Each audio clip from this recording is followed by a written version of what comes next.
want to talk about spiritual maturity when it comes into relationships and connections and how you speak and deal with people. Your spiritual maturity, your spiritual growth is not only measured by what you believe or what you just practice by yourself, it's revealed through how you relate to other people. A lot of times we think, and I know I have thought about this when it comes to spiritual growth and spiritual maturity, I had to, separate myself. And separation of yourself from the things that don't align with you, yes, right? But I'm not talking about isolation or even long-term isolation, right?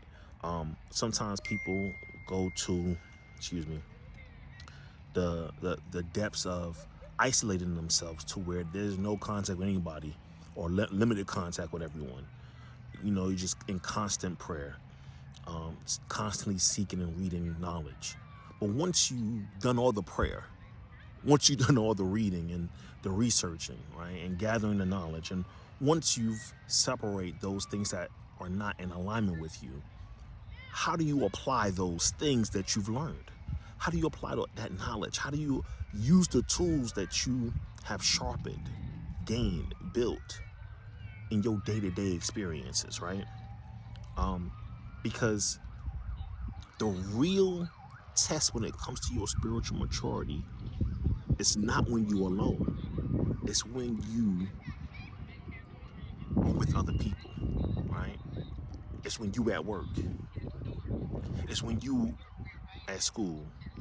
It's when you at the family reunion.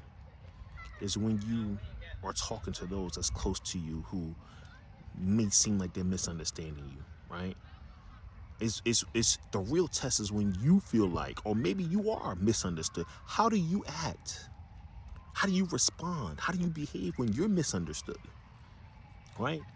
How do you respond when you triggered, right? This is where the test of spiritual maturity comes to play, right?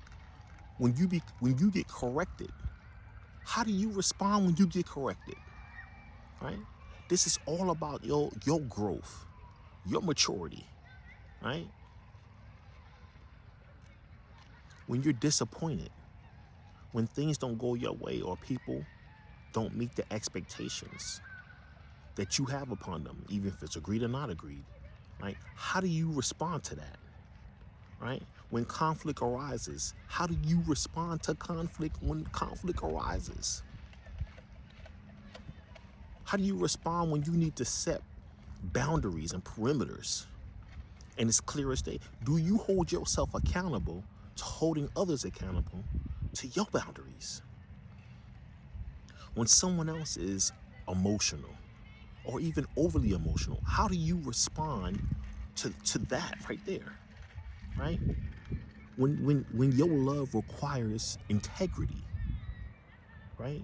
Doing the things that you need to do when it's not even popular or when no one's looking, right? Spiritual maturity when it comes to relationships, right? People trigger what life alone cannot. I know I can testify to that. People trigger what life alone cannot trigger, right? When you by yourself, you feel peaceful. But when you are engaged in relationships, and when I say relationships, I'm not only talking about romantic relationships. It could be any type of relationships. It could be professional relationships. It could be familiar relationships. It could be whatever type of relationships, right? Those relationships start to activate or show you where you have open wounds, where your ego needs to be worked on at, right? Where your fear may be overtaking you in certain areas. It may identify your insecurities in other areas. It may identify where you are controlling in some areas. It may even show you patterns of abandonment that you still struggling with.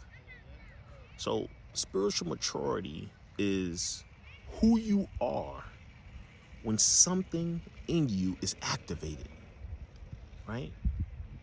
When that wound is activated, when that ego is activated, when that fear is activated, right? That's when you start to see the growth in the spiritual maturity, right? That's when you start to see it, right? So one thing I would say is this, right? Spiritual growth, spiritual maturity is not a one-stop thing. It's a continuous levels of growth. It's always sharpening. It's always being looked at, fine-tuned, right? Tightened up, right? It's always that. And the best thing you can do, which I've learned from myself, is you got to take a pause and reflect. Like, am I pausing and reflecting on what happened, what's going on, and what's the best course of action, right? Like I've learned from this, and a lot of times it's repeating cycles, and it might be repeating cycles with the same people, but most times it's repeating cycles and vibrations and frequencies with other people, right? But kind of the same scenarios. So you can measure your spiritual growth and your spiritual maturity through your actions, your responses in your actions. So when I am triggered, when I am at a state of annoyance, when I'm pushed to a limit, so to speak, how do I respond? Right? How do I respond? Do I respond with a yelling and a cussing out and this and that? And I'm not saying that you have to be quote unquote perfect. No, I'm not saying that. I'm saying that does this moment call for the action that you're giving? And you know what? Sometimes people do need to be cussed out. Yeah. But do I find myself in an environment in spaces where I'm cussing people out all the time? Right? And that's the thing. So, I wanted to make this video to kind of touch on spiritual maturity. And you got to remember, like, not everybody's at the spiritual maturity that you're at. And also, you not at the spiritual maturity other people may be at. So the thing is, when you engage or come in or encounter someone that's at a spiritual maturity that may be less than yours, they might be vibrating a little bit lower than you are, right? How do you interact with that, right? Do you lose your cool, right? Or do you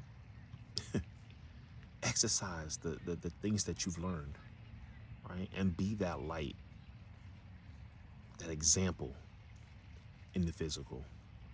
When I say be that example, I don't mean like always turning the other cheek, right? But my whole thing is, am I going to give this person or this entity or this frequency my energy? Am I going to go to the levels of this frequency to meet and match it, right? Is this where I'm at now, right? Do I need to go down there, or do I need to go and meet this person at the frequency that they're in? Right? Why am I even giving energy to this scenario? And do I have to prove to this person that I'm right? Do I have to prove to this scenario that I'm right? Am I looking for external validation? Am I trying to teach? Am I trying to prove? Am I trying to pour into a closed vessel? Right? These are the things you got to be asking yourself. What's the best move for my spirit right now? So I just wanted to touch on that. Appreciate y'all. Peace.